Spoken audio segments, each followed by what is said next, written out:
Without objection, the chairman is authorized to declare a recess of the committee at any time. This hearing is titled Evaluating the Operations of the Committee on Foreign Investment in the United States. Without objection, all members will have 5 legislative days within which to submit extraneous materials to the chairman for inclusion in the record. Today is the committee's annual oversight hearing on CFIUS and will provide members an opportunity to review the Trump administration's implementation of the CFIUS process and the outbound investment security program, both of which are administered by the Office of Investment Security. The United States is the world's top destination for foreign direct investment, with over $5.7 trillion in total investment so far and trillions of dollars of new commitments during this President Trump's current term. Our open investment environment makes this possible, which is why successive presidents have reaffirmed its importance. In fact, foreign direct investment accounts for 10% or more of jobs, while foreign firms employ around 25% of all manufacturing workers, making investment critical to the well-being of Americans across the country. Established in 1975 under the Department of Treasury, CFIUS seeks to preserve this open investment environment while ensuring that the very openness does not become a weapon our adversaries could use against us. The 2018 Foreign Investment Risk Review Modernization Act, otherwise known as FIRMA, expanded its jurisdiction to include non-controlling investments in critical technologies, infrastructure, and sensitive personal data.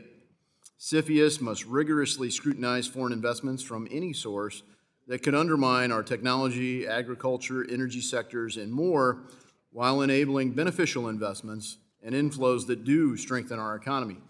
At the same time, CFIUS must not become so bureaucratic that the process prioritizes answering every conceivable question over neutralizing threats.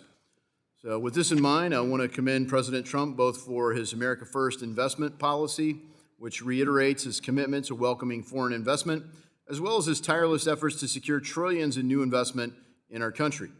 I especially want to highlight CFIUS's known investor portal pilot program, which promises to streamline investment for repeat friendly investors, allowing resources to be directed where they matter most for screening new risks. However, reviewing inbound investments alone cannot fully protect our national security. This is why Congress enacted Representative Barr's COINS Act last month as part of the NDAA, which tasks the Office of Investment Security to build on the outbound investment security program. Now that this legislation has become law, it falls on this committee to ensure that it is implemented in a targeted and thoughtful manner, while ensuring that American capital does not support military industrial bases of our adversaries, particularly the People's Republic of China. As Treasury writes an updated outbound investment rule, it's imperative that it's clear, streamlined framework so that it can ensure American investors can comply without overly burdensome bureaucratic obstacles that halts our financial sector. As the world becomes more complex and interconnected, OIS must ensure that U.S. national security is protected both to inbound and in outbound investment fronts. And ensuring that our processes are efficient and effective means investment screening must be transparent and clear for our friends and fellow citizens to comply with, and difficult for our adversaries to exploit. This is our task today. I yield back, and I now recognize the ranking member for her remarks.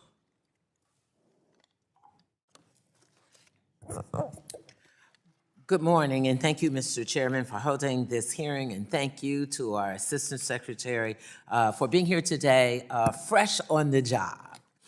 The Committee on Foreign Investment in the United States, or CFIUS, plays a pivotal role in our national security framework by ensuring that foreign direct investment transactions do not pose a threat to the United States while maintaining an open investment environment. Although CFIUS has only blocked a handful of transactions to date, its thorough vetting process is essential to protect our national security.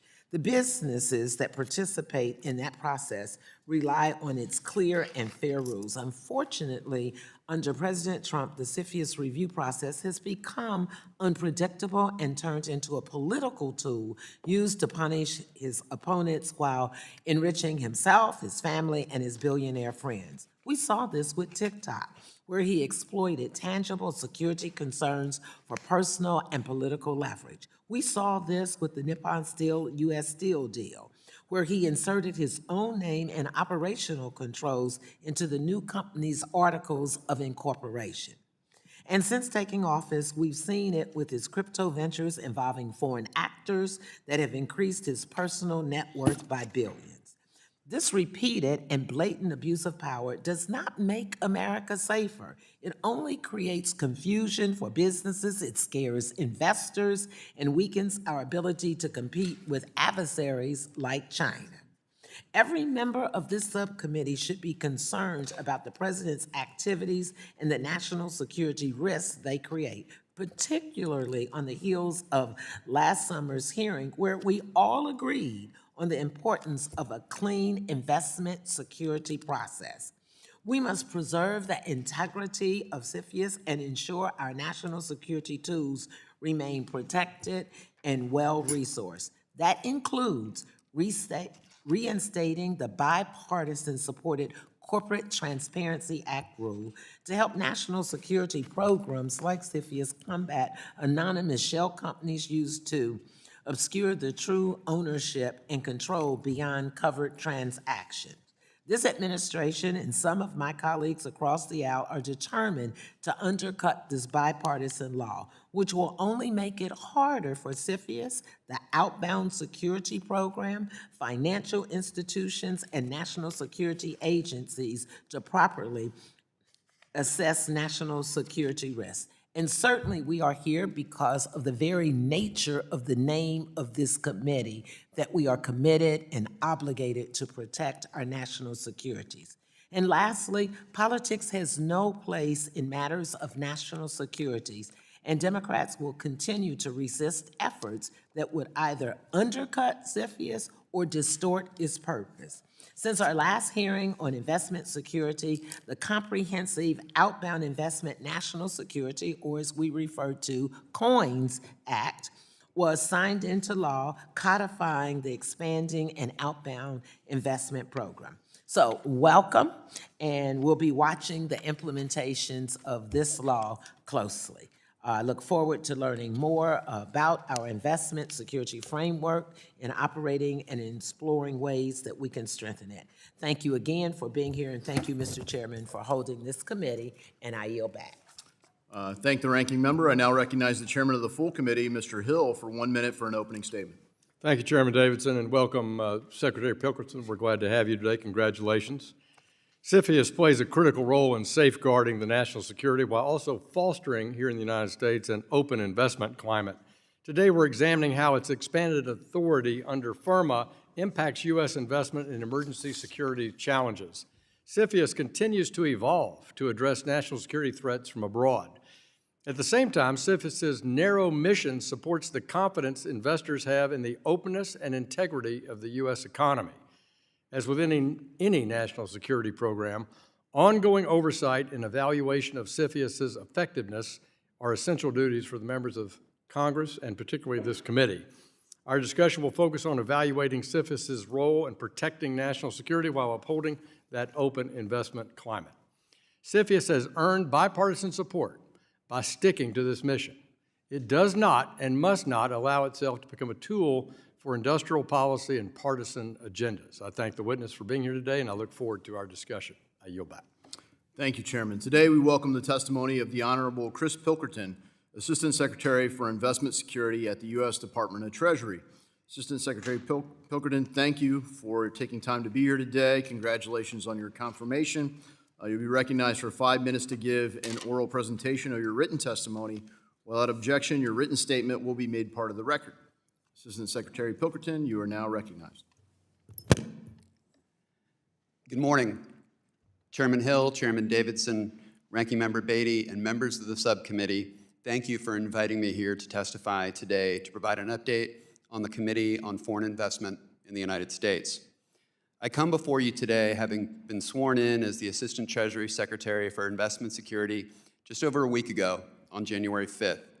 But while I am new to this role, CFIUS is currently celebrating its 50th anniversary, and I humbly accept this important charge to safeguard our country's national security while ensuring that America continues to be the world's greatest destination for investment.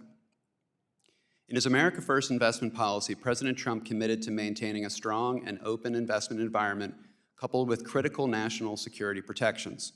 The President's tireless work on behalf of the American people is driving trillions of dollars of investment commitments into America, bolstering our superior commercial innovations and technologies, creating jobs, building communities, and providing opportunities for many Americans.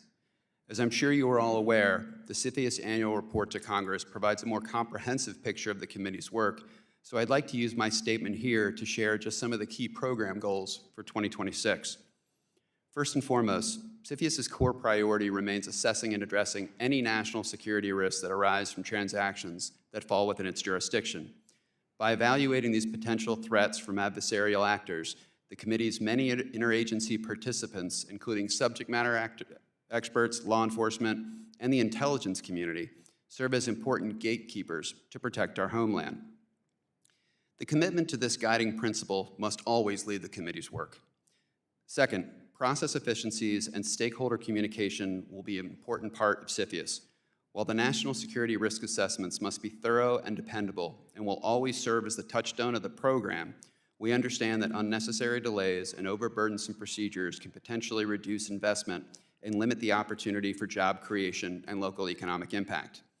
In this spirit, as set forth in the America First investment policy, President Trump directed CFIUS to create an expedited fast-track process to facilitate greater investment from allies and partners, which we are now piloting as the Known Investor Program.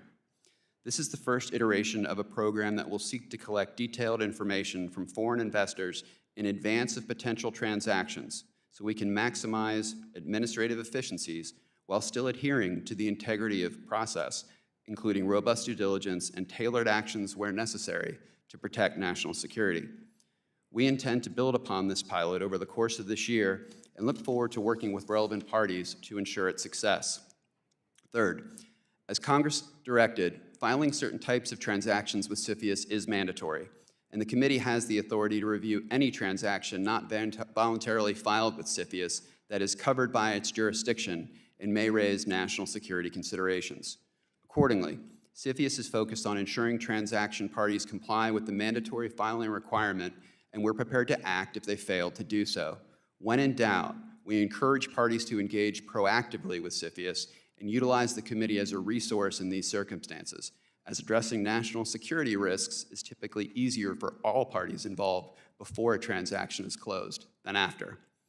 Fourth, building on the benefits of foreign investment, which include increased jobs, wages, research and development, exports, and many more, in line with CFIUS's mandates to educate the business community and strengthen national security, we want to work with industry to better understand their supply chain and vendor needs so we can work with interagency partners such as Select USA, the U.S. Small Business Administration, and the Department of War's Office for Industrial-Based Policy, as well as the private sector, to better inform their deployment of capital to build secure and resilient sources of supply right here in the United States. Fifth, as Congress set forth in the Foreign Investment Risk Modernization Act in 2018, CFIUS will continue to actively work with allies and partners on their own investment security programs.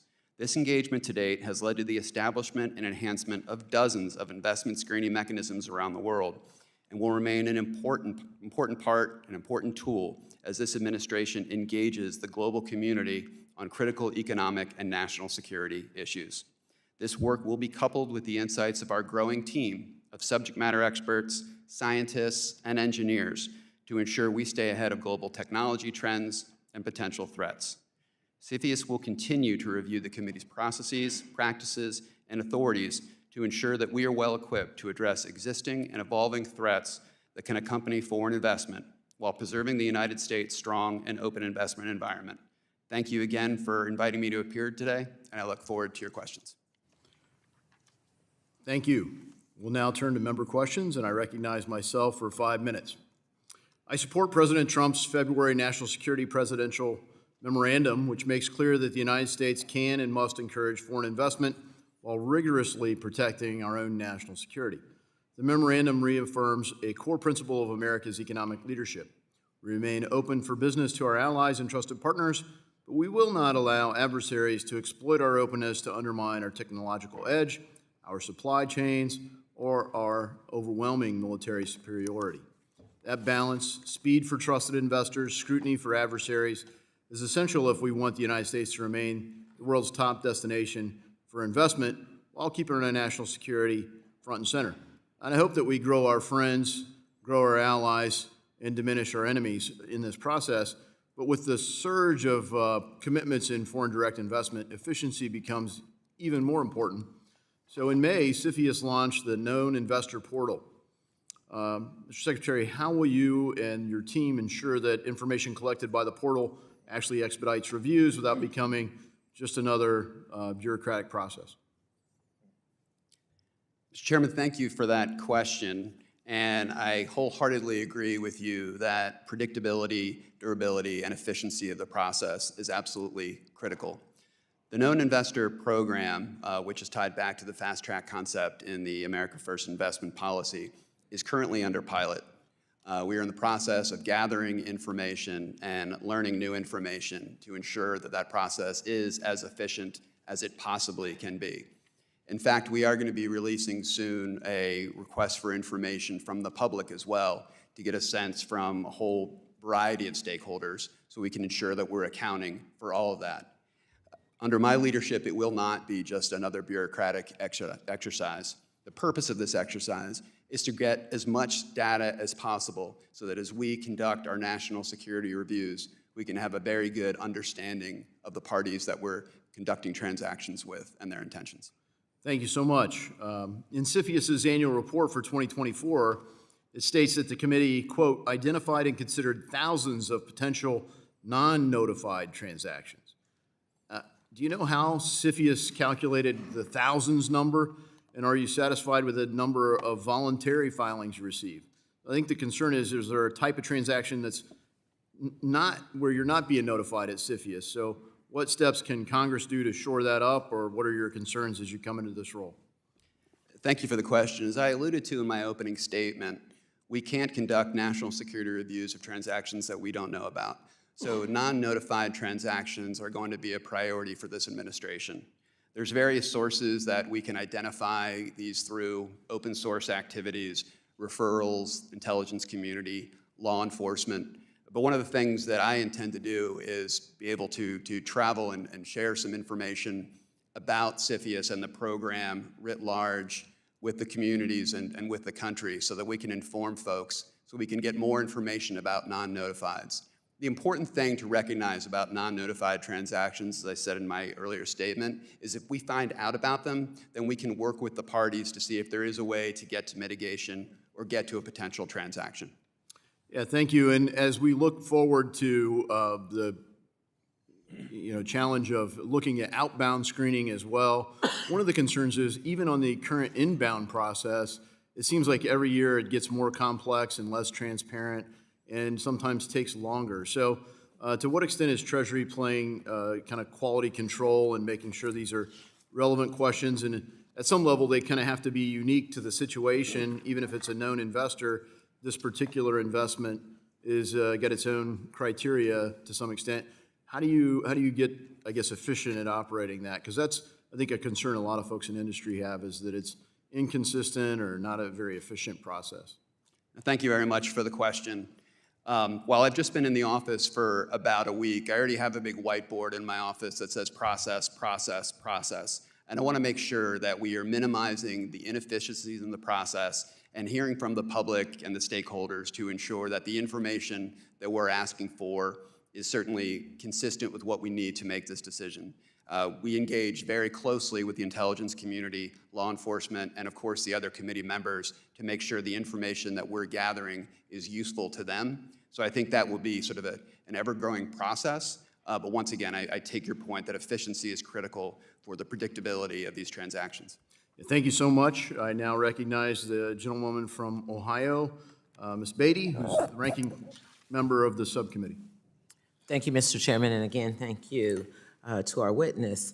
In September, President Trump signed an executive order announcing the formal start of the Trump Gold Card Visa program, whereby individuals and corporations can fast-track their U.S. residency process by making a financial contribution to the United States. How are investments related to these so-called golden visas being reviewed by CFIUS for national security implications? And describe in detail what has been done on this issue, please. Ranking Member Beatty, thank you very much for the question, and I appreciate you having me before the committee today. As you are aware, there is CFIUS confidentiality across any cases that may or may not be part of the committee's jurisdiction or under review. So I can't speak to any particular matter. The visa that you're referencing is being overseen by the Commerce Department, so I certainly could refer you to them. But for your awareness, and I'm sure as you know, commerce is a very important part of the committee. And so on any issues that they're overseeing, we'll be working closely with them, and that information will also be shared with the rest of the committee so they can help us identify any national security risks regardless of the matter before them. Okay, so you don't have anything to do with that at all? Is that what you're basically saying? And I can check with Commerce to see what they would have to say. I certainly understand and appreciate that, but I can't speak to any. You can't tell me if you matter. have something to do with it or not? That's a yes or no. I I understand your point about you can't go into detail, but you could say yes or no that you have something to do with it in your authority or not. So is that a no? Because I'm going to research it more, and I think there might be something that you are looking at, but I'll accept your yes or no. With all due respect, under my understanding of CFIUS confidentiality, I can't speak to transactions that may or may not be coming through the process. So you don't know if it's coming through the process or not? I can't speak to anything with respect to I'm not asking you to speak about it. I'm simply asking you in your role, is this something that could or would come through your process? That's not violating any confidentiality. I'm not asking you to address talking about it, just if you have any belief or knowledge that it could or may come through you. That's a simple yes or no. I take that as you're not going to answer it. Let me go to my second question. You noted in your opening testimony that pursuant to President Trump's direction, CFIUS is piloting an expedited review process for lower risk transactions. What is the status of this procedure, which is through your jurisdiction? And for the record, a follow-up to Mr. Chairman's question is, you can say yes or no, that this will go through the notice and comment period. Yes, so with respect to the known investor program, I certainly can confirm that process is in an up and running pilot. We anticipate that pilot to go through 2026. We are gathering information and getting lessons learned. And as I did reference before, we do have a request for information that will be coming out soon to get from more information. I would also anticipate that we would be putting out a lot of public guidance associated with that over the course of the year. I know it's an area of specific interest, obviously, for you and for the committee. So we want to be sure that we're not only sharing that information, but also getting as much feedback as we can to make sure it's as efficient as possible. How long of a period? Is that a 60-day period, a 90-day period of the notice and comment period? I don't know that we've determined that, but I think it would probably be around 60 days. That would be my guess. Also, the Foreign Investment Risk Review Modernization Act mandates that CFIUS coordinate with allies and partners in information sharing and investment screening efforts. Is CFIUS doing this, and in what ways could the committee improve those efforts? Could you repeat the question? I'm sorry, the door just opened. No worries. The Foreign Investment Risk Review Modernization Act mandates that CFIUS coordinate with our allies and partners in information sharing and investment screening efforts. Is CFIUS doing this, and in what ways could the committee improve those efforts? Thank you very much for the question, and thank you for repeating it. No worries. Yes, the international partner engagement for CFIUS, as I mentioned in my opening statement, is absolutely critical. Over the course of the program, particularly over the last few years, we have had a number of interactions, and it's very routine, with folks around the world to help them to develop their investment screening processes. Some of the countries that we talk with don't have any investment screening. Some only have sort of a smaller version of it. And so we want to share best practices as to what we've learned as well, because not only is it just sharing that information abroad, but there's also a huge benefit to the United States, because any country that we do business with could certainly become an unwitting vector for an adversary. Thank you. My time is up. Thank you for that detailed response. Thank you. I thank the ranking member. I now recognize the gentleman from Arkansas, Mr. Hill, who is the chairman of the full committee, for 5 minutes. Thanks, Chairman Davidson, and again, welcome, Mr. Secretary.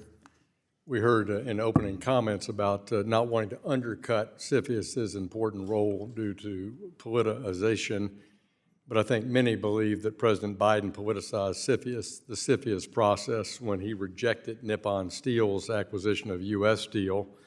In my view, this abuse undermined the national security function of CFIUS and called into question the credibility of the process. I'm glad to see in the last few months that the Trump administration has reversed that decision, and that you've mentioned in your opening statement the importance of the integrity of the system. Can you tell me what steps Treasury has taken to undo that damage and return CFIUS to its impartial national security role? Thank you very much for the question, Mr. Chairman. So obviously Congress has established a very clear process. And as I mentioned in my opening, CFIUS is celebrating its 50th anniversary, and obviously the laws have been updated over the years, including most recently with FIRMA and now the COINS Act that we have from the NDAA. And it's been a key principle that when we look at a transaction, the entire committee, so you've got experts from all the different agencies looking at these transactions to determine what the potential national security risks are. And those national security risks are a whole host of different things. And I know we spent a lot of time talking about technology and data, and obviously those are some of the large ones. But when we go through the process, we move from the area of identifying the risks to looking at what the potential mitigation strategies or controls will be. It's a standard enterprise risk management process that I've taught in academia prior to this. And that is what is supposed to happen. It is the threat of the potential actor, the vulnerability of the actual transaction, and then what is that risk that we need to control for. And it's a very sort of, I'm opening it as a sort of simple equation. It's obviously much more complicated than that, but that is what the process should be and will certainly continue to be under my leadership. Well, we'll certainly be watching for that here in the committee in our oversight capacity. Japan's one of our closest allies, no doubt, but CFIUS has still not granted Japan accepted foreign state status. Why do so many of our friendly partner nations remain subject to CFIUS hurdles when Congress gave you a tool to exempt them? So thank you very much for the question. As you know, right now, the accepted foreign state status is limited to the Five Eyes partners. We certainly are always examining that and looking at opportunities to ensure that we're able to bring in various investment from various countries. I think known investor programs is certainly another way to take a look at that, and we certainly want to advance that. Japan has certainly been a strong ally and partner, and I'm always happy to engage with you in the committee. Well, I think we should continue the conversation because as the government moves to a more of a partnership, friendshoring issue and taking the challenge of critical mineral development, the processing of those is unlikely to take place in the U.S., but it's also unlikely to take place in a lot of the Five Eyes member countries, with the exception perhaps of Australia. So I think that kind of business combination is going to be important going forward. On the nations that have sought a consultation with you on developing their own inbound investment screening protocol, could you provide us a list of those countries in the Western Hemisphere that you've consulted with? So just picking up on your last point about Japan, I know Japan has been increasing their investment screening, and we'll be likely engaging with them to learn more and be as helpful as we can. With respect to the number of countries that we've had in the Western Hemisphere that we've engaged with, I'm happy to circle back to you on that. That would be helpful, and we're happy to receive that if it needs to be classified in a classified setting.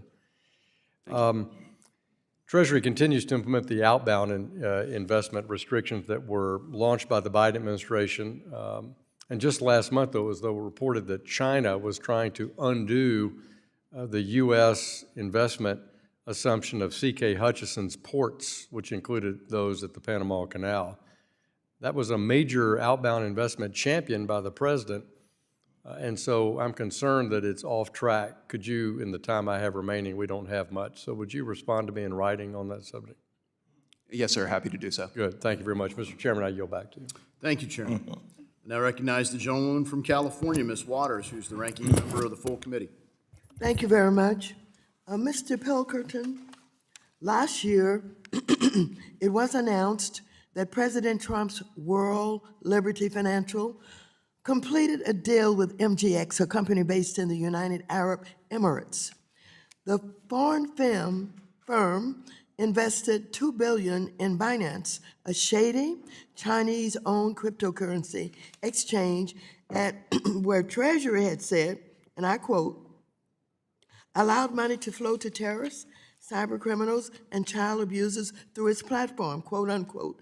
To fund the deal, MGX purchased $2 billion of Trump's World Liberty Financial stablecoin, USD1, effectively a hefty foreign investment in Trump's then brand new stablecoin. Further, while it's unclear what role Binance played or continues to play in World Liberty Financial, we do know that the foreign firm has no public headquarters, and the former CEO received a pardon shortly after accepting the Trump stablecoins. Thus, we know that this sounds like a covered transaction between a U.S. business and a foreign person that would require CFIUS review.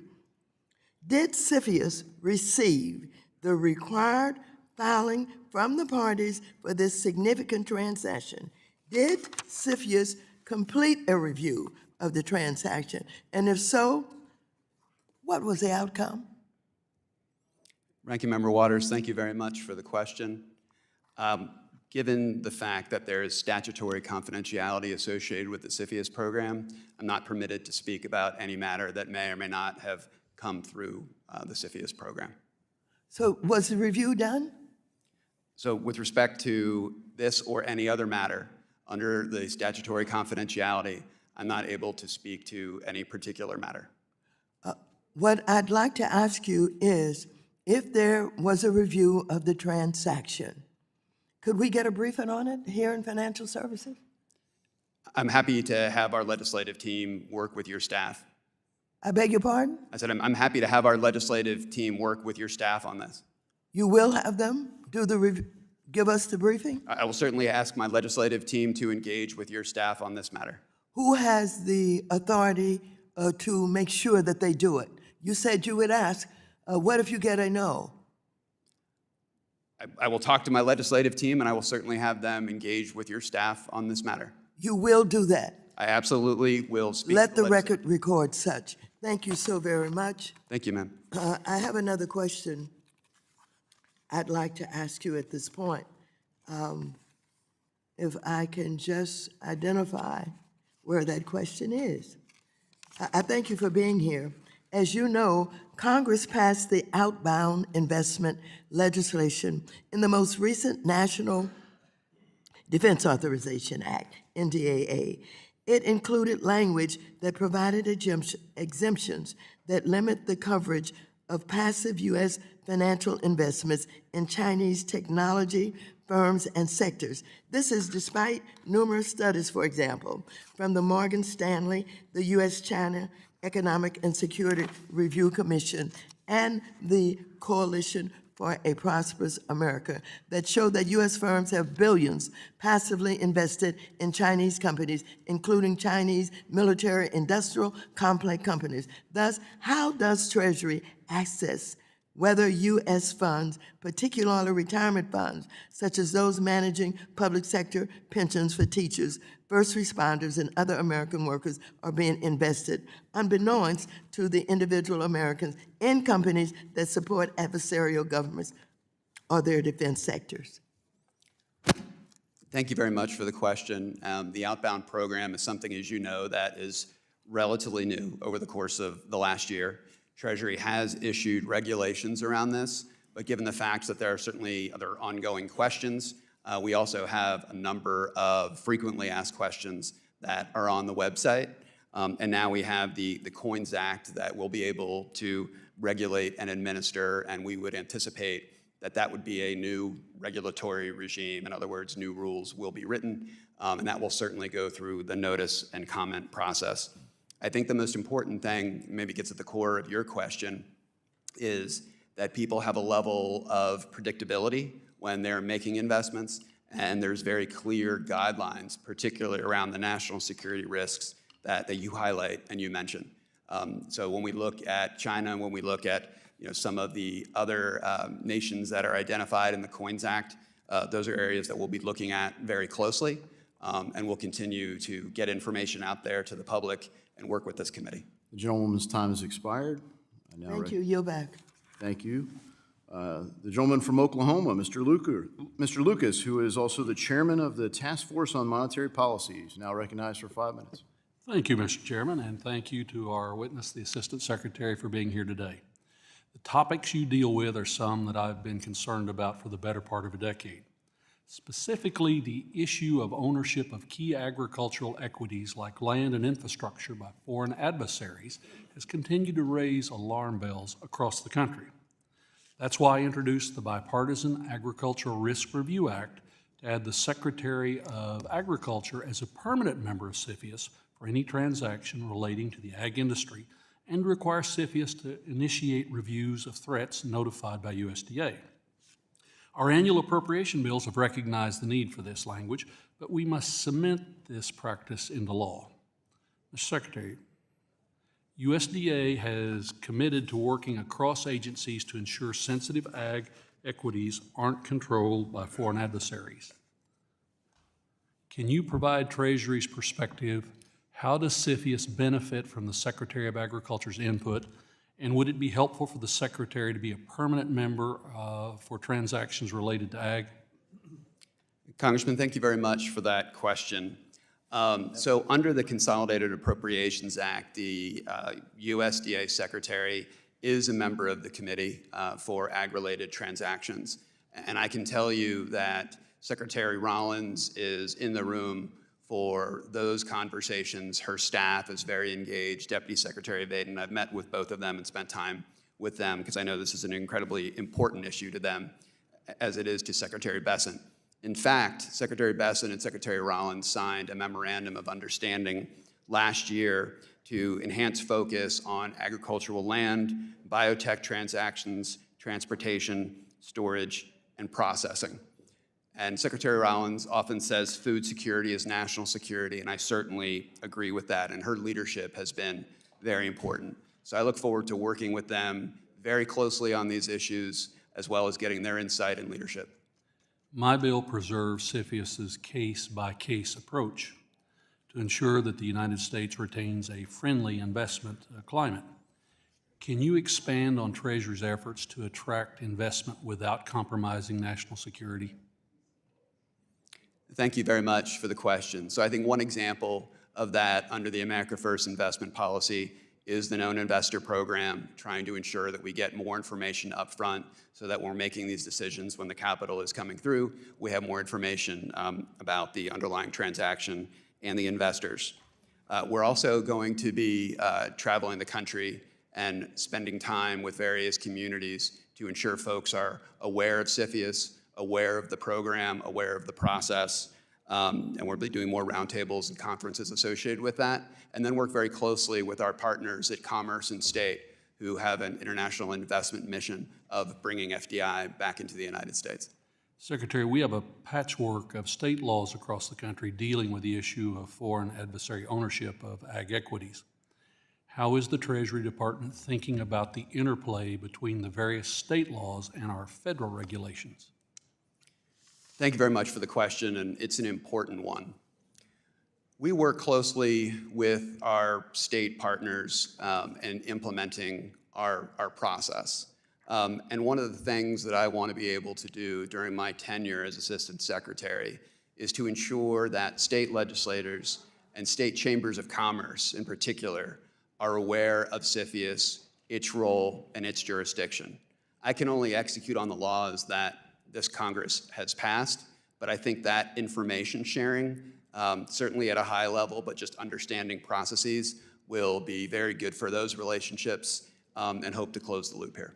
In Oklahoma, under state law, we have some very strong language dealing with these kind of issues. My state authorities are very enthusiastic about enforcing that. A lot of times they have to be made aware of what's going on in order for them to enforce state law. So this sharing of information is critically important. If that's an invitation, I humbly accept, sir. Absolutely. And with that, Mr. Secretary, thank you for being here. You have perhaps one of the most critical roles when it comes to the future of the economy of this country. Yield back, Mr. Chairman. Thank you. Thank the gentleman. The gentleman from California, Mr. Vargas, who is the ranking member of the Task Force on Monetary Policy, is now recognized for 5 minutes. Thank you very much, Mr. Chairman. I also want to thank the ranking member for this hearing. I think it's a very important one. And again, I want to thank the witness. We did hear earlier about the politicization of government. I mean, it's ironic because right now, and I'll have much more to say this afternoon at the Monetary Policy Task Force about the politicization of the Justice Department going after Chairman Powell. I mean, it's unbelievable to me. You know, it's almost as they're eating their own. I mean, Chairman Powell's actually a Republican. He's not a Democrat. But I think he's one of the most honest, straightforward people I've ever met. I mean, if there's anyone that's above reproach in the sense of his honesty, I think it's Chairman Powell. And to go after him, to try to force him to be political, I think is horrible and something that's very damaging to our reputation as a nation and certainly to the Justice Department. With all that being said, talking about reputations, Secretary, you have a very sterling one. You come very well regarded by everyone that you've worked with so far, and I was very pleased to see that you were appointed to this position. I know the reason for that is your tremendous Jesuit education and training at Fairfield University. Congratulations for that. But I do want to ask you about the Nippon Steel deal. So there was a reversal, as the chairman said earlier, of that, and I wanted to get your sense why did that happen? Was there politics involved in the overturning of that decision? Congressman, thank you very much for your question, and thank you for your kind words as well. With respect to Nippon Steel, I am limited under the CFIUS confidentiality requirements as to what I can say, but I would point you to the June executive order that the President set forth, setting through the resolution of the national security risks. Okay. I do understand that you are quite limited. I'm an attorney myself, and I do understand confidentiality in those issues. So again, I'll take your word on it, and I'll also follow up with the reference that you gave us. I do want to ask, though, about emerging technologies such as AI, semiconductors, and the biotech are becoming increasingly important in the national security realm. Many of these companies hold large amounts of our personal data. What measures does CFIUS require to ensure that adversarial actors cannot access this sensitive U.S. data, such as our health or biological information? Thank you very much for the question, Congressman. And what your question is really almost at the core of the program. Emerging technologies are advancing so quickly that this program has a huge responsibility to oversee that, to identify national security risks, and figure out ways to sort of move forward within this space. So FIRMA gave us quite a bit of latitude and authority over a lot of that technology. And there's actually been an expansion of the technology as well in the COINS Act on the outbound side. So when we see a new technology, whether it's AI or quantum, we go through a whole host of protocols. We have the entire committee process involved in that, and certainly the experts are looking at that from law enforcement and from the IC. But I take your point that because things are emerging and advancing so quickly, CFIUS has a responsibility to the program, to the administration, to the Congress, and obviously to the country to ensure we're staying ahead of those. So one of my priorities is to double the size of our research team to ensure that we have PhD experts that are working on each of these areas as sort of a technology center of excellence so we can stay ahead of the curve. Now, but how will you monitor it later on for compliance? Because I understand that that's the initial hit. How are you going to be able to monitor it going Monitor the forward? compliance with. Yes. So there's a lot of different ways that we can actually look at that. We can look at the different type of protocols that might be around particular technologies. Like, so for example, if you were looking at AI, it's usually a stack of products, looking at the particular products that, you know, an organization may be investing in or what have you. That's a very high-level explanation. But at the end of the day, each of those transactions are going to be reviewed, not just for technology risk, of course, because we're looking 360 all the way across the board, but we need to make sure that we're protecting our country and protecting our homeland on each of them. My time is up. I again wanted to congratulate you and wish you good luck. Thank you very much, sir. Thank the gentleman. The gentleman from Texas, Mr. Sessions, is now recognized for 5 minutes. Chairman, thank you very much. And Secretary, we're delighted that you're here. As you can see, this, not just subcommittee, but the members of this committee have important questions. And consider that the job that you and your team does is very important. You earlier received a question from my colleague, Mr. Lucas. I'm from Waco, Texas, and have a district that is dominated by agricultural interest and products.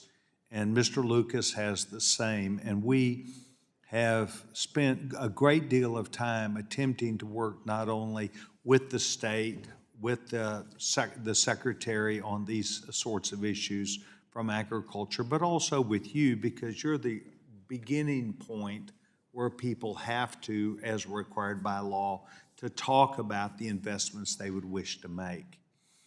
We have, both Frank and I, and I'm sure most members have come to find out that there were some perhaps intended consequences, perhaps unintended consequences about decisions that have been made about foreign ownership of companies and contracts and properties that maybe one would not have seen altogether, except the Chinese or these entities effectively used our capitalist system to go and acquire a number of things. In other words, when they made an investment, they kept going inside our system.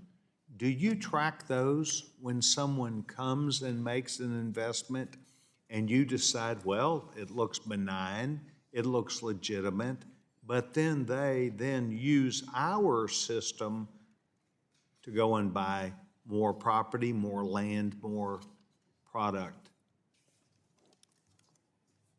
So thank you very much for the question. The transactions that come through CFIUS are certainly tracked, and when folks come through for additional transactions, that information is obviously reviewed and certainly updated. So, Secretary, you're suggesting to me that you continue to track them, and they would be required under the law, even though they were originally allowed under the requirements to make a purchase. You're saying that then anytime they further make an investment, that is required under the law? So I want to be clear, just to go back to what I said, because I just want to make sure I'm absolutely crystal clear on this. When someone comes through on a transaction, there is underlying due diligence conducted on that person or company or what have you. And then if they come through again, then that information is certainly updated, included, and there's information from the intelligence community and law enforcement to support that. With respect to your particular question, I'm certainly happy to engage deeper with you in a different setting. I would ask that that take place, because I think that that sets in place something that we by and large have not on this side been looking at and tracking, but at some point we figure out. So I'm very available. Mr. Lucas and I are very available, and we would be very pleased to establish that. But I think that this is important for us to understand, that when a benign transaction comes in, or something we think is benign, that we still understand that. And so I want to thank you. I think I have an additional question, but it is very germane to the question I was asking, so I will wait. If you would please have someone in your organization get in touch with me, I would like to set this up and then ask those questions that are better offline. I want to thank you and your team for the service to this country. Mr. Chairman, I yield back my time. Thank you, Mr. Sessions. The gentleman from Illinois, Mr. Caston, is now recognized for 5 minutes. Thank you for joining us today, Mr. Pilkerton. Thank you, Mr. Chairman. So CFIUS' authority is granted by Congress is to negotiate, impose, and enforce any national security agreement to mitigate the risks associated with any particular transactions. Looking at your website today, it's essentially what your website says is your role. Do you agree that's the basic scope of CFIUS? Yes, sir. Yeah. So I ask that because I want to follow up on your exchange with Mr. Vargas about the Nippon Steel, U.S. Steel deal. And I want to just focus on public information. I'm not trying to get you into any confidential things you can't disclose. Trump reversed Biden's decision to block the proposed deal between U.S. Steel and Nippon Steel, and he allowed the transaction to proceed on the condition that the parties enter into a national security agreement. The terms of that agreement, which are public, personally grant President Trump veto power over major business decisions, including offshoring of production, changing the investment schedule, their business model, the specific products they make. Furthermore, President Trump is listed by name, again, public information, in U.S. Steel's amended corporate charter filed with the Securities and Exchange Commission. What I want to know is what was the process within CFIUS to authorize Donald Trump's name to appear in the filings and give him direct veto powers over major corporate decisions? Congressman, thank you very much for the question. I will reiterate, as you know, that there is CFIUS confidentiality related to my role, which is mandated by Congress. And I know you indicated that you're referencing public information, but I think it's important to lay that foundation. With respect to the decision process that was made there, that information is contained in the June executive order. So was CFIUS responsible for that, or was it delegated to a CFIUS member agency? Once again, I'll have to rely on the confidentiality. I'm not asking what the decision was. I'm asking who made the decision. Was it made in your office, or was it not made in your office? The confidentiality provisions of CFIUS set forth by Congress are very broad, so I'm not in a position to be able to speak to that. I'm sorry that you feel the need to evade. Can you then point to any prior cases where CFIUS authorized the president to exercise a direct role over a private company's operations? So in my role, having been in this role for about a week, once again, can't speak to any particular case. So over the entire history of CFIUS. What I would like to say, if I may, is that as part of mitigation agreements, there are, from time to time, veto rights on certain types of things. Well, but let's be clear, the president as an individual is named. I'm asking if there's any precedent for that in the history of CFIUS. Because according to Stephen Heifetz, former CFIUS attorney, he said that this is unprecedented. Do you disagree with Mr. Heifetz? Without seeing the actual document that you're talking about, I can't speak to that. But I will just say that there is a CFIUS confidentiality component here, and I'm unable to speak. Okay, is CFIUS considering any other agreements that have these golden share provisions? So with respect to the statutory confidentiality that's required, I'm unable to speak to any particular matters that are going So through for all we know, you can't say that they are not looking to commingle the personal interests of President Trump and the interests of private sector economies. You can't affirmatively say that's not happening. Sir, that's not what I said. I asked, are there any other golden share agreements where President Trump would be named and would be named in SEC filings that you are reviewing? Yes, no, or you can't say? Under the confidentiality requirements, I can't speak to any particular case. Okay, well, let's talk more philosophically then, because this isn't a one-off. Last year, the Trump administration acquired a 10% stake in Intel, making the U.S. government their largest shareholder. That is not the Republican Party that I thought I knew. I think when the government takes control of private entities, it's called socialism. Setting aside what Trump may do, that creates a massive conflict of interest for any future administration. Because simply the act of trying to unwind that could put huge downward pressure, threatening to unwind that could put huge downward pressure on their share price. You used to be the compliance officer at JP Morgan. What is your message as you sit here today to corporate boards who put an emphasis on regulatory compliance, who like the rule of law, who would like to be independent of the government? And they're confronted with the threat of direct government action because as you sit here, you cannot tell us whether President Trump is going to do this again.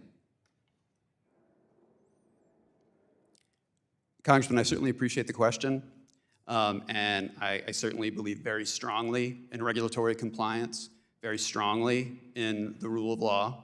When it comes to the particular matter that you're talking about, I would refer you to the Department of Commerce and the team there that worked on that matter. I'm extremely disappointed in your answer. I yield back. Thank the gentleman. The gentleman from Kentucky, Mr. Barr, who's the chairman for our Subcommittee on Financial Institutions, is now recognized for 5 minutes. Secretary Pilkerton, thank you for your service to the country. Congratulations on your appointment to this important assignment. As of early 2026, President Trump had announced up to $9 trillion in total foreign direct investment commitments that he negotiated. Just as an example, UAE, $1.4 trillion investment framework. Qatar, $1.2 trillion. Japan, $550 billion in key industries, including energy and AI infrastructure investments. Saudi Arabia, $600 billion investments in trade over 4 years, later expanded to almost $1 trillion. South Korea pledged $350 billion in investment with an additional commitment to purchase $100 billion in U.S. energy products. The president has been remarkably successful in just 12 months' time to negotiate massive amounts of foreign direct investment in the United States. Consistent with that, I applaud your office's Known Investor program. How important is it that as you fulfill your national security obligations implementing CFIUS, that we keep this open investment climate, especially with respect to these key investments that President Trump has negotiated? Congressman, thank you very much for your question, and thank you for your leadership on the recent outbound legislation as well. With respect to this question, I think it's incredibly important. The America First investment policy made it very clear that while national security is going to remain a priority, America is open for business.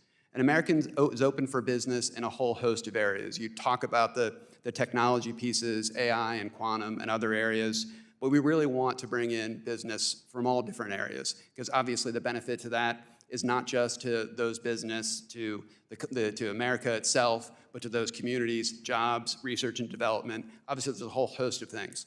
So when it comes to that money that's actually coming in, I see it as part of my responsibility to ensure that the program is in place, whether it's Known Investor or the standard CFIUS program, has all of the efficiencies that money, assuming that it passes the national security protocols, is able to come into the country and be put to work. Well, thank you. And at the end of last year, as you just noted, the president signed into law the National Defense Authorization Act, which included my legislation, the Comprehensive Outbound Investment National Security, or COINS Act, also known as the Fight China Act, the Foreign Investment Guardrails to Help Thwart China Act.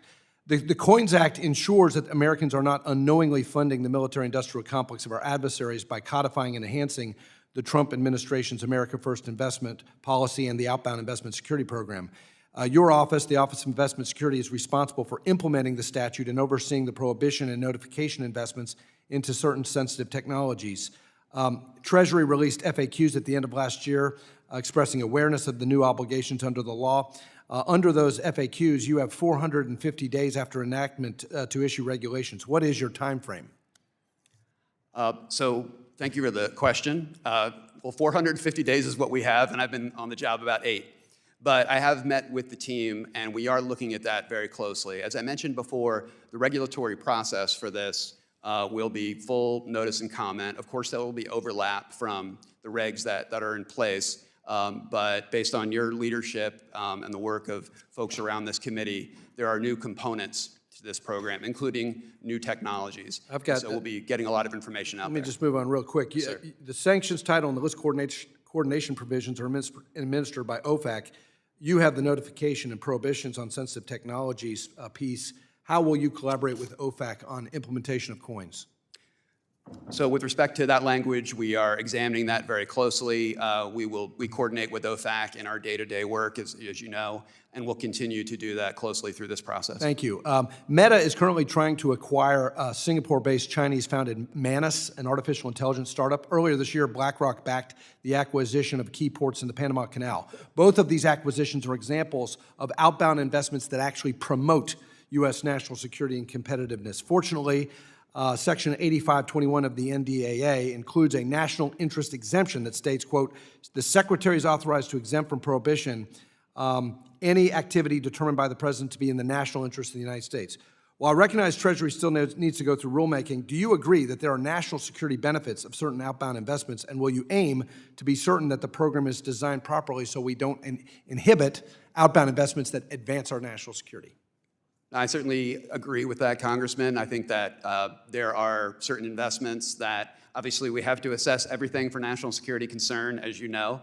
But if there are investments that pass muster on those and present opportunities and provide benefits to the American people, once again, with the national security constraints in mind, then I think there's certainly a lot of benefit to that. I've run out of time, but our intention in this bill was red light, green light. We embedded in the process a process for non-binding feedback to investors so that they're given certainty and clarity about what's permitted and what's prohibited. Not a question, just a commentary on legislative intent here. We hope you provide investors with that red light, green light. Thank you. I yield back. Thank you, Mr. Barr. The gentleman from Illinois, Dr. Foster, who's also the ranking member of the Financial Institutions Subcommittee, is recognized for 5 minutes. Thank you, Mr. Chair and Assistant Secretary Pilkerton. At the core of CFIUS's work is it's being able to understand who the beneficial owner of a covered transaction is and whether they or their affiliates have interests that run counter to the security of our country. And this work requires significant due diligence that I believe was undermined by this administration's move to gut the Corporate Transparency Act, which aimed to crack down on anonymous shell companies that conceal the true beneficiaries of businesses operating in the United States. Now, identifying the interests of businesses is going to become more difficult and more important with advances in artificial intelligence, and specifically agentic AI, which is coming at us fast and is going to really dominate the next decade in financial services, has become a primary concern of mine. We're going to, we've grown tolerant of the use of shell companies to conceal ownership within limits. But historically, there's always been a human in the loop somewhere down the line. And now we're going to have money flying around under the control of AI agents, signing contracts, doing deals at the speed of AI. And so other countries are looking at this, and we're starting to see international work developing the standards for communications and conversations and contracts between AI agents. And every country, every advanced country except the United States has an understanding that when my agent contacts your agent, they will exchange information about who the legally traceable human is that's responsible for that agent's actions. And so how is this going to work if the answer you get back, well, I'm an agent and I'm working for an anonymous shell corporation and I'm not going to tell you who's behind it? Isn't that going to just make the United States not a player in this new ecosystem? How do you intend to handle that problem? Thank you very much for the question, Congressman. Over the course of the CFIUS process, as I mentioned, we have a number of committee members, many of the larger cabinet agencies, but we also work very closely with the intelligence community and law enforcement, and of course have access to a variety of different databases associated with that. So regardless, the CFIUS process will continue to be diligent, continue to be thorough and fulsome. So with respect to our work, we will move forward to identify national security risks of the investors of those companies, as well as the transaction itself. But how is that even going to work in real time? If someone from EU and Korea or Japan wants to engage in an agentic transaction, they get out their cell phone and they say, here is my legally traceable identity, and you do your biometric login, and they present a secure digital ID that every citizen of the EU is going to have, I think, by the end of this year. Every citizen of the UK, every citizen of Korea and Japan have had for more than a decade, I believe.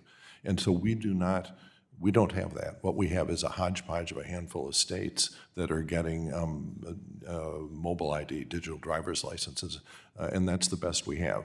And so as a result, it seems like we're really going to not be able to play in the next stage of development because no one is going to trust any agent that's unwilling to say, here is the legally traceable human behind the deal I'm offering you.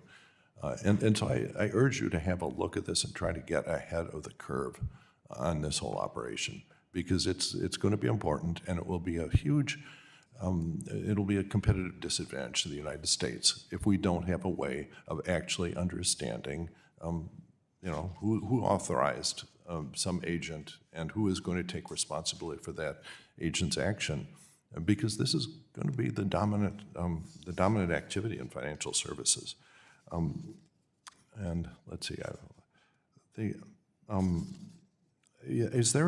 can we expect, actually on the specific issue of privacy preserving secure digital credentials, this is something the Biden administration came in and promised they'd do something to move the ball forward. Do you have any insight into what the plan of this administration is going to be doing in terms of giving U.S. citizens the ability to prove they are who they say they are online?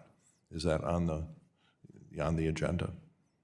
So with respect to data and privacy information that come through the CFIUS process, that's one of our highest levels of concern, and that was outlined in FIRMA.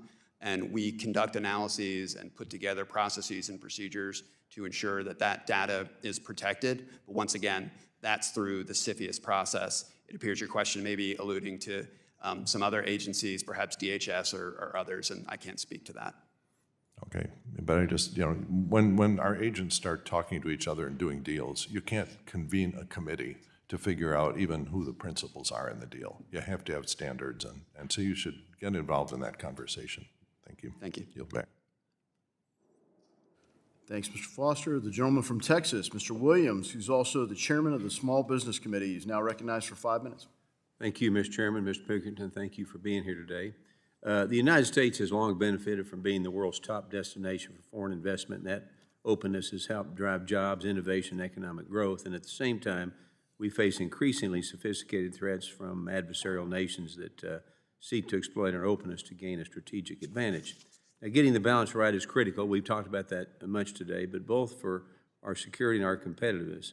And Mr. Pilkerton, how do you balance protecting national security while preserving the United States' reputation as the safest and most attractive power to invest? Congressman, thank you very much for your question, and thank you for your leadership on small business. The question that you point out is really at the core of President Trump's America First investment policy. As I said in my opening statement, national security will always be the priority of the CFIUS program. But the opportunity to bring in foreign direct investment and share to the world that America is open for business is incredibly important. The way that I can do my part in both of those things is to ensure that the program that we have at CFIUS remains robust, thorough, and understandable to the parties. It's got to be efficient. As I said before, process, process, process. And that process does include the analysis of the risks and the mitigation potentially associated with them. The other thing that I can do is ensure that people understand the process. And so as I mentioned before, I would like to be able to get out into the communities, talk to the state chambers, as well as travel internationally with our state and commerce partners and make sure they understand the process so that when they come through it, we can come and have an understanding and a conversation and ensure that it's as efficient as possible as it can be to bring those dollars into the country. All right. Secondly, CFIUS has been given expanded responsibilities over the past several years, including authority over non-controlling investments and certain real estate transactions. But as foreign investment strategies evolve and threats become more complex, it's important for Congress to understand whether the current framework is keeping pace. So looking ahead, where do you see the biggest gaps in CFIUS authority that Congress may need to address? At this time, I'm, once again, having been on the job for a week, I'm conducting sort of my own risk assessment of that. working with the team and sort of finding where there may be, potential gaps or things to think about. To date, I feel that the authorities there are strong, and to date, I feel like we have what we need to do our job and look at all the national security risks that are at issue.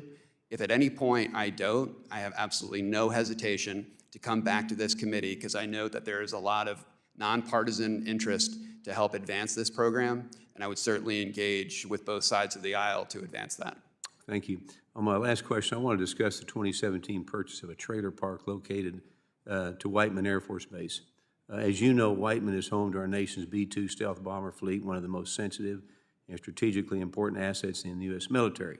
The acquisition of a property that is less than 1 mile away from Whiteman's runway raises serious national security concerns, particularly given the potential for persistent surveillance, intelligence collection, or interference with base operations. So quickly, this is reportedly one of several properties that have been purchased by individuals with alleged ties to the CCP intelligence. So question is, Mr. Pinkerton, without commenting specifically, is this the kind of transaction that CFIUS would typically want to review for national security purposes? Thank you very much for the question, Congressman. As you identified, I can't speak to any specific type of transaction, but protecting our national security where transactions are close to military bases or sensitive sites is another priority for CFIUS. In fact, the NDAA had a component entitled Protect Our Bases Act. And so those are things that we are doing. We will certainly implement that law and work through the CFIUS process, but it is critical that we protect the sensitive sites, including military bases of our country. Absolutely. I yield my time back. Thank you for being here. Thank you. Thank you, Mr. Williams. Another gentleman from Texas, Mr. Gonzalez, is now recognized for 5 minutes. Thank you, Mr. Chairman. Thank you, Mr. Pilkerton, for being here with us this morning. Mr. Pilkerton, foreign investment plays a major role in the great state of Texas, as you may know.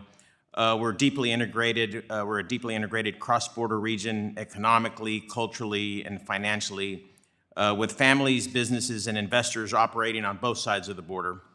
And while I fully understand and support the Treasury's responsibility to protect national security and combat illicit finance, I'm somewhat concerned that the increasingly punitive or opaque federal actions, whether through CFIUS reviews or heightened compliance burdens on banks and financial institutions or related Treasury tools, will have unintended consequences for communities like ours.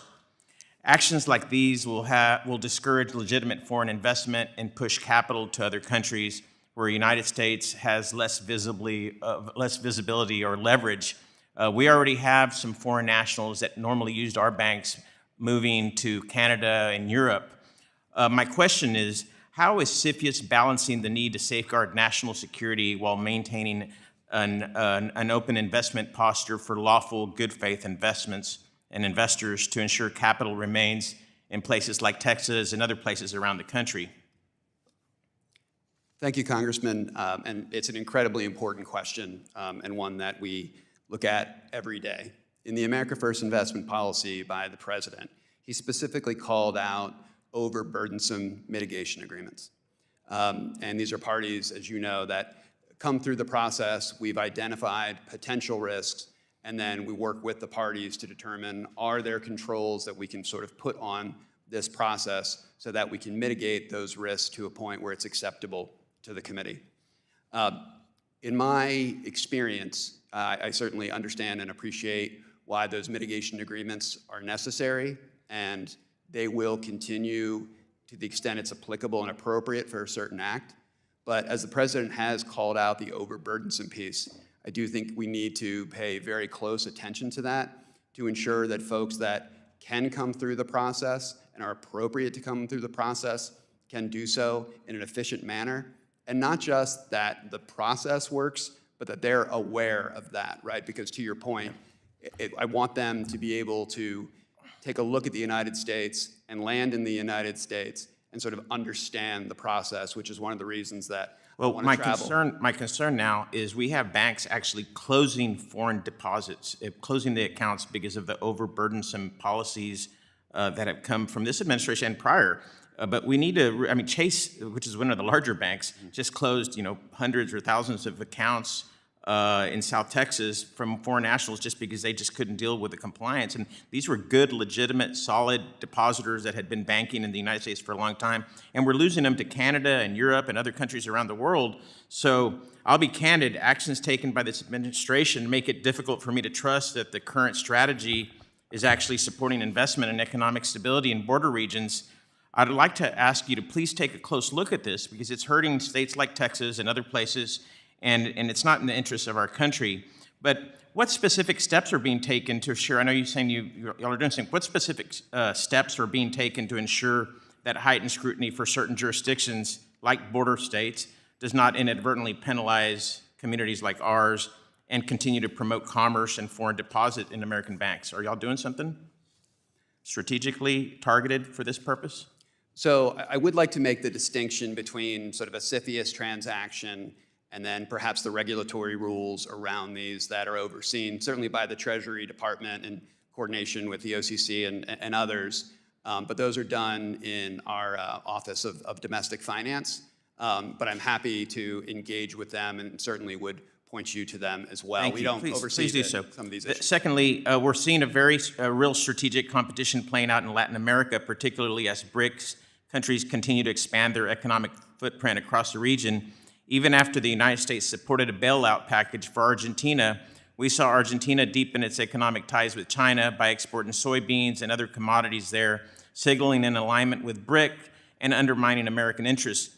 That should be a warning sign for all of us. If our investments posture is perceived as unpredictable or overly restricted or disconnected from regional realities, we risk losing influence, not because we lack capital, but because we lack a coherent strategy that aligns security, economic growth, and partnership.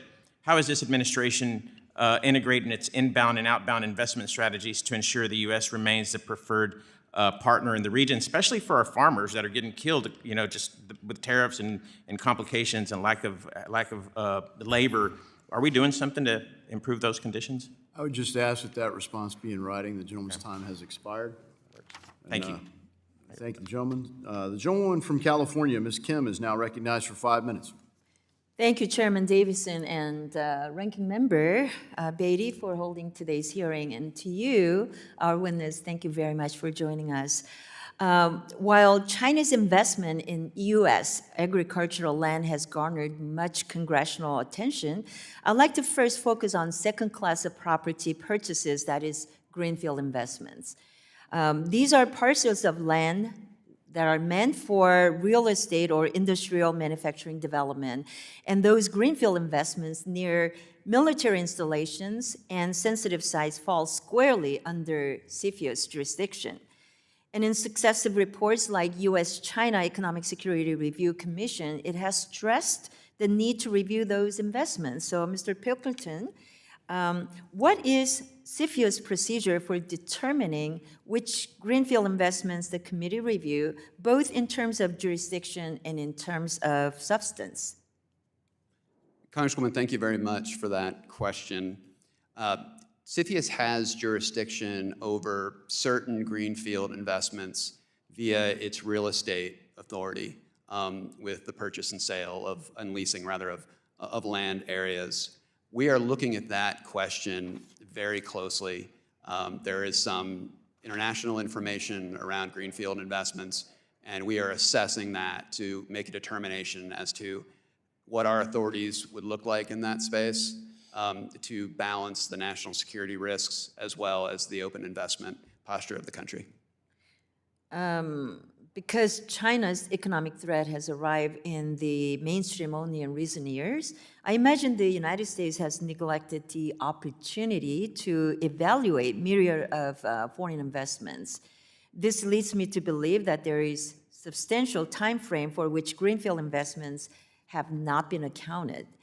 Do you believe that there is a reasonable time frame to look back and conduct CFIUS greenfield review that balances both staff resources and national security?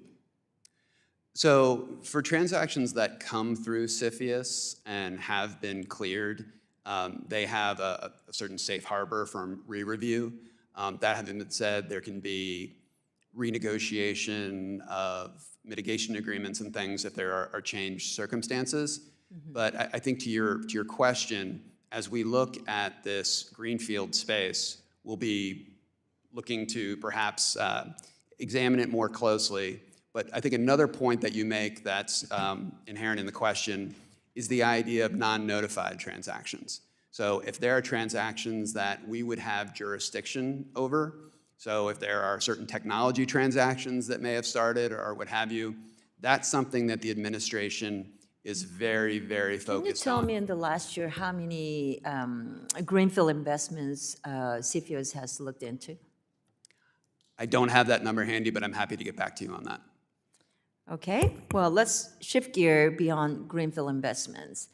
I'd like to discuss the implications of Chinese acquisitions of companies that have the potential to damage American interests under CFIUS jurisdiction. Like last year, Epic, it's an education software company that recently declared bankruptcy. That was acquired by Chinese holding company TAL Education Group.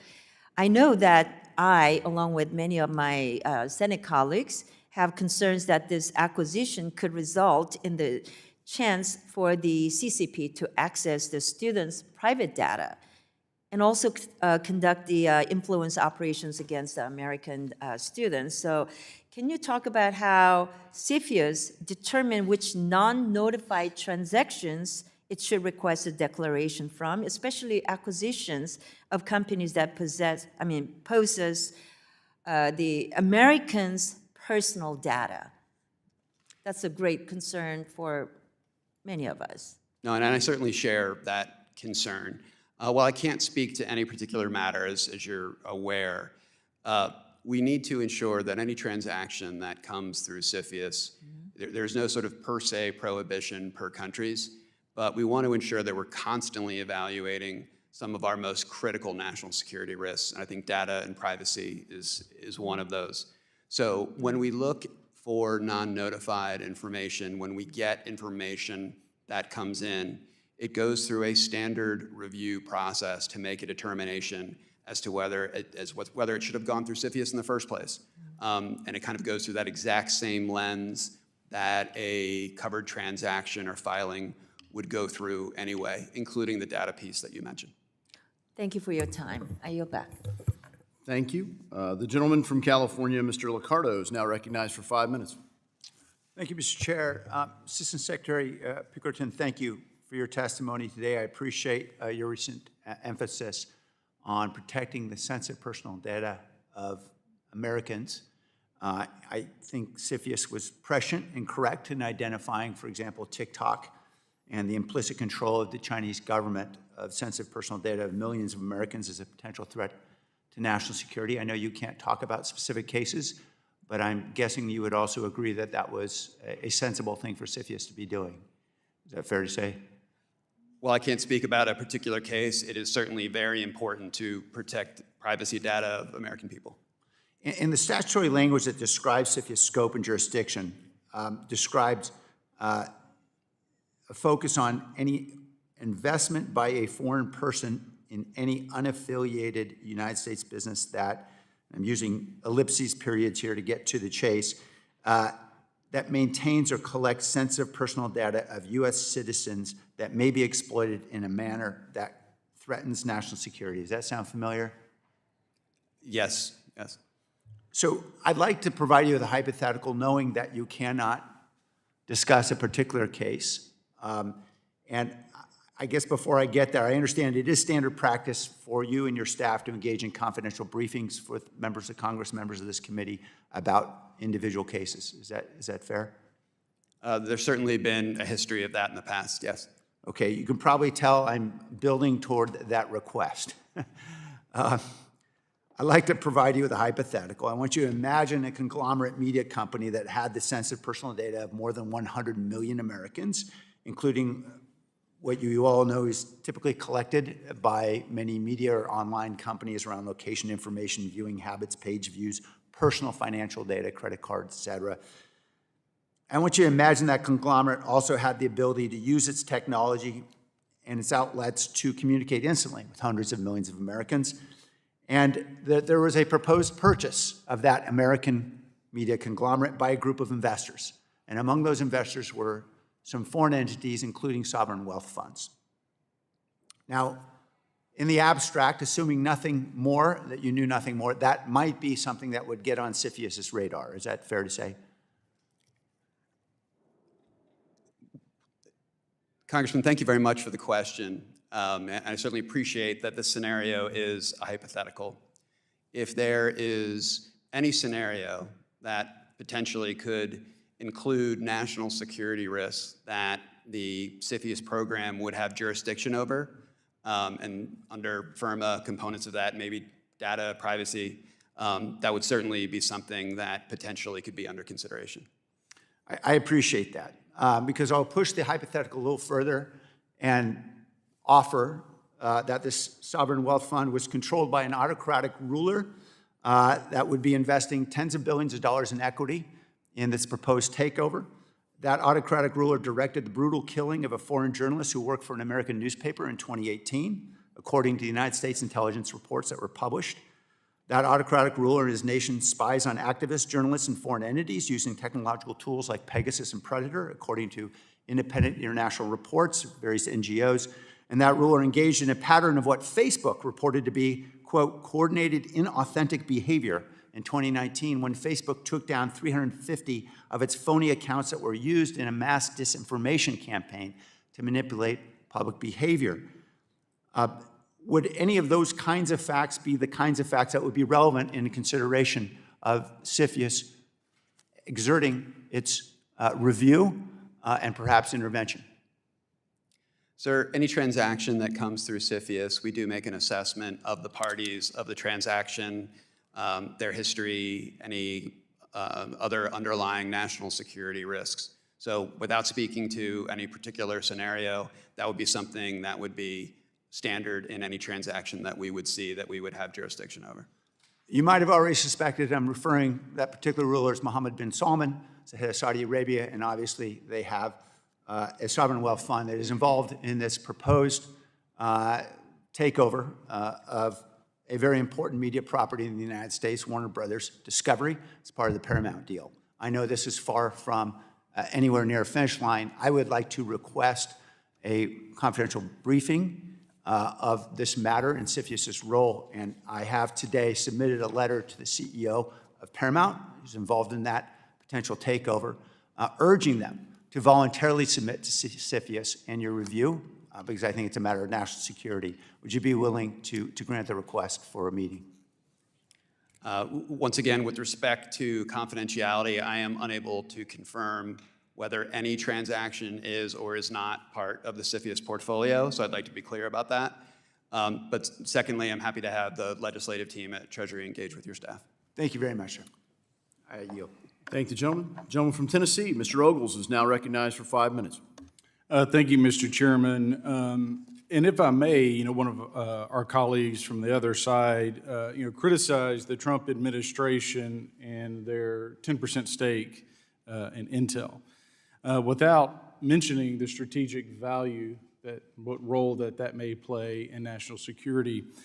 And so I want to look backwards to an obvious example of precedent. So if you go to late 2008 and 2009, you had the Troubled Asset Relief Program, affectionately known as TARP, where the Treasury took stake in multiple corporations at a time of economic difficulty because it was of strategic value, both from an economic but a national security standpoint. So, for example, General Motors, $50 billion, which was at that time about a 60.8% stake in the company in equities. Chrysler was $12 billion, which was later sold to Fiat, which was a 9.9% stake.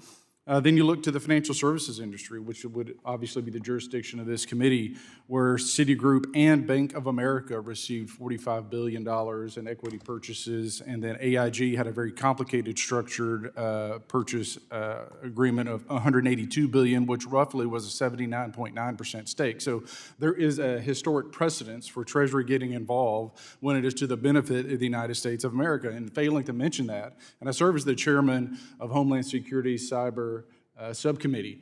where we deal with these types of conversations on equities and foreign interest and how it affects our country. And obviously, our biggest adversary is China. But that being said, I want to thank the chairman, Mr. Pilkerton, for being here. We meet at a defining moment in the global economy, a moment when our prosperity and our security is inseparable.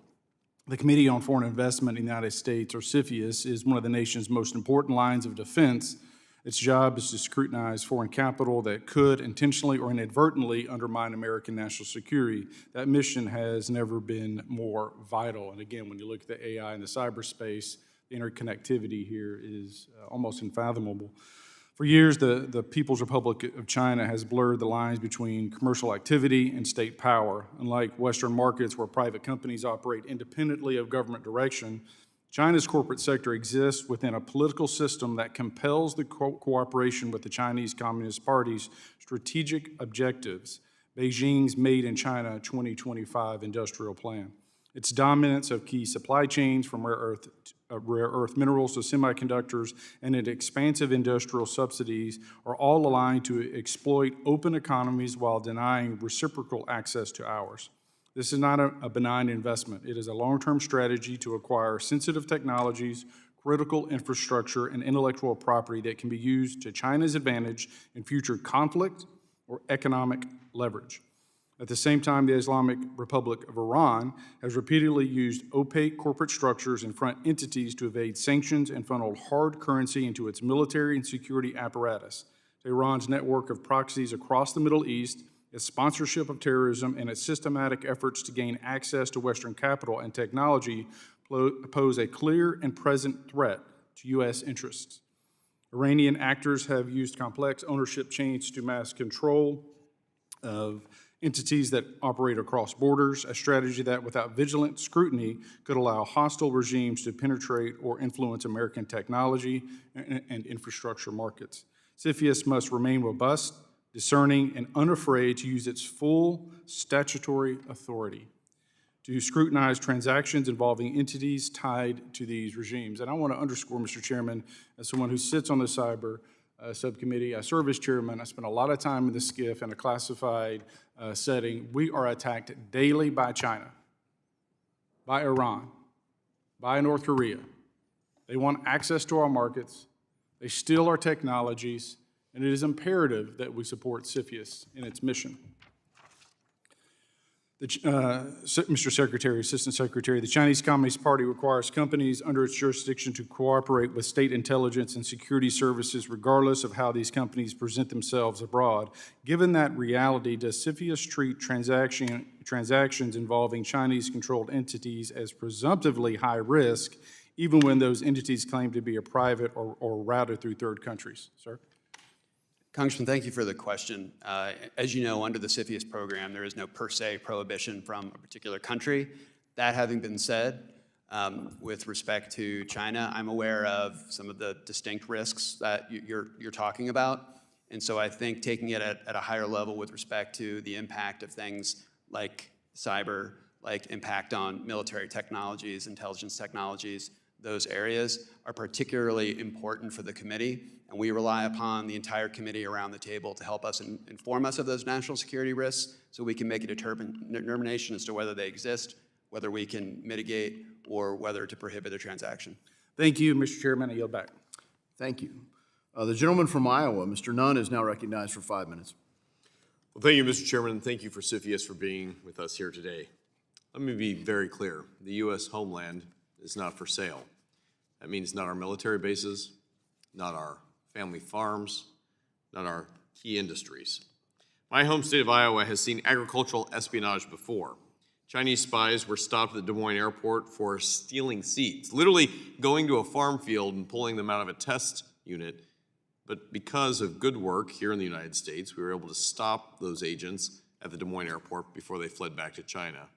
Now they can do it blatantly over line.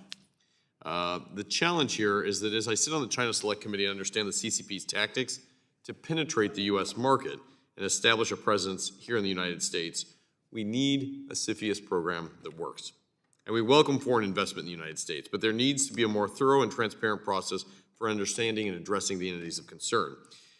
I think of CFIUS like airport security in a lot of very good ways. We want to move legitimate travelers or legitimate investment into the United States successfully while quickly stopping and identifying those threats before they can enter the United States and take root, as I noted with the Chinese. Right now, we're making everyone wait in that same, tragically, slow line. As a result, I've called on Treasury and CFIUS several times to Congress to review and address the national security issue which we flagged, the Bitman and Kango active in the digital asset space. This is iRobot and other robotics that are now flowing back to Beijing. The challenge here is not only could you have a ROMBA that could map your entire area and report that back, but the very fact that the Chinese are using lawfare to be able to acquire sensitive proprietary information, whether it be corn seeds or robotics, and take that back to replicate inside Beijing. This is a concern that affects all of us. So, Mr. Pilkerton, I appreciate your leadership as Assistant Secretary for Investment Security at Treasury. I think members of Congress, we want to make sure that we've got clear insight in the CFIUS review process, particularly where it's most appropriate. I want to ask some specific questions here, and I appreciate the conversation today. Is there a reason that we on the Financial Services Committee can't get updates on our requests, specifically Treasurer's response to my letter about Bitman and the work that CFIUS said is a matter that we can't share anything? Can we get into a skiff? Can we understand what's going on? Can you help provide the clarity to this body so that we can better address legislative solutions with you? Congressman, I certainly appreciate the question. I'm not familiar with your letter, but happy to engage with our legislative team to come back and speak with your staff. But you raise a couple of really important points that I'd like to speak to, if I may. The first is the engagement of this committee is very important.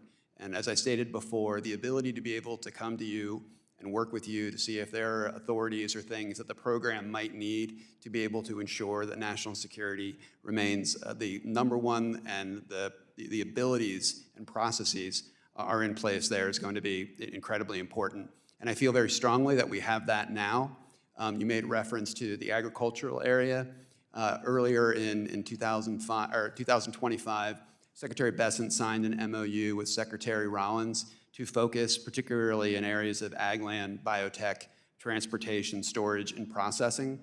So just for you and your constituents, I want you to know that that's an area I've spoken to Secretary Rollins about personally, Deputy Secretary Baden, and it's very high on our radar, and we're excited to have them as part of the committee for those transactions. I'm very encouraged to hear that feedback. I think that is a move in the right direction. When we look at, I think there's 330 transactions annually that your team reviews, that is no small accomplishment. At the same time, I want to make sure that there are prioritizations happening within there. I have to assess that CFIUS is doing some level of elevation for key things that are really critical to the United States.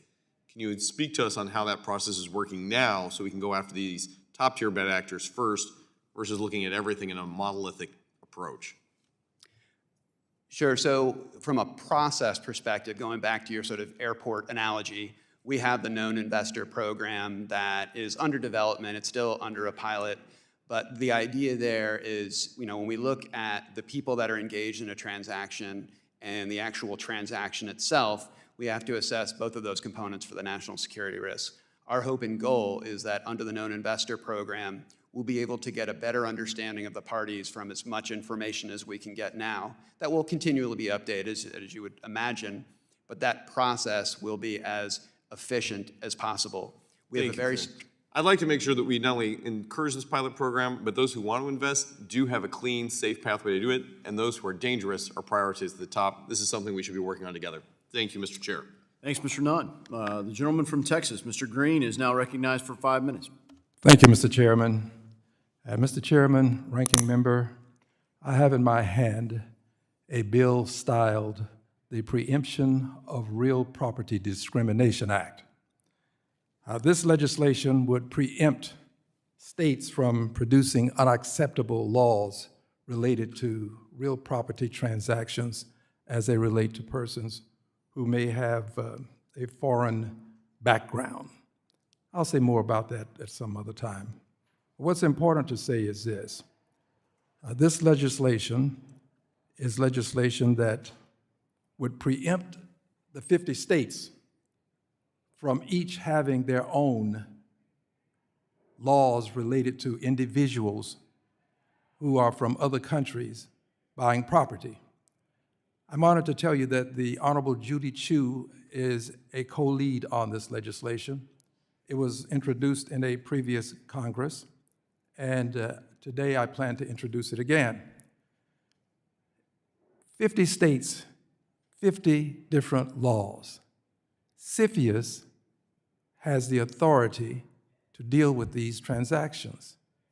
50 states, 50 different laws. Would you kindly explain, sir, whether you think we should have 50 states with 50 different laws? Some may have a ceiling that's quite high. Others may have a floor. Your response, please. Thank you, Congressman, for the question. In the CFIUS program that I have gotten the honor to lead focuses obviously on the federal CFIUS laws. Now, in implementing that program, we work very closely with state actors to ensure we understand their concerns and are able to engage accordingly. Let me ask you this, sir, if I may. I appreciate your interacting with them, but if it's only an interaction and they are allowed to do whatever they choose, we still have 50 states with the ability to promulgate 50 different laws. And thank you very much for that question. And I just wanted to finish up saying that I not only will be engaging with the states, but also with the chambers of commerce so they understand the federal CFIUS program. With respect to the CFIUS program that I lead, I can only execute the laws on the federal side. I have not seen your legislation, but obviously I'll be focus proud on what to. I can do. I'll be proud to have you review it. But 50 states with 50 different laws is unacceptable. I think we need to preempt. CFIUS should have the authority to do this. And if we need additional laws other than what I'll be introducing along with the Honorable Judy Chu, I'll be more than pleased to look at producing the laws to do this. This would undermine CFIUS to have these 50 states engaging in this process at will. But there's something more sinister that's taking place right now. It creates xenophobia when a state like Texas produces its law and you are relying on realtors to enforce the law. There's a certain amount of xenophobia that's taking place. And people are worried about their ability to engage in a legal transaction. I'm going to give you a vignette that I have a personal relationship with. I buy property, and I was purchasing a piece of property and dealing with the typical methodology by which one makes the purchase. And at the closing, the persons who were assisting us wanted me to sign a document indicating that the seller is not a foreign national. I don't know the seller's origin. I know nothing about the seller. As a matter of fact, never met the man. It was a man. Never met him. But somehow there was an expectation that I would sign a document saying that he was not a foreign national. That's the kind of confusion that these laws can create because people are desiring to be law-abiding and make sure that they do that which is within the law. I'm a very strong believer and advocate for equality, liberty, and justice for all as we extol it in the Pledge of Allegiance.